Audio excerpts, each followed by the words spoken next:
ব্রাজিলের স্কোয়াড ঘোষণা হবে 18 মে। দল ঘোষণার কয়েক ঘন্টা আগে অনাকাঙ্ক্ষিত ঘটনার মুখোমুখি হয়েছেন Neymar junior.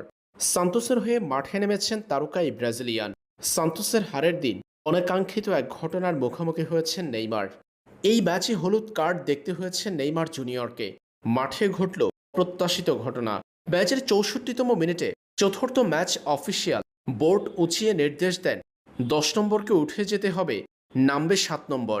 সান্তোসের number 10 Neymar junior মাঠ ছাড়েন। মাঠে নামেন রবিনহো জুনিয়র। আর মাঠ ছাড়ার সময় নেইমার জানতে পারেন তাকে মাঠ থেকে উঠিয়ে নেওয়ার কোনো নির্দেশই ছিল না।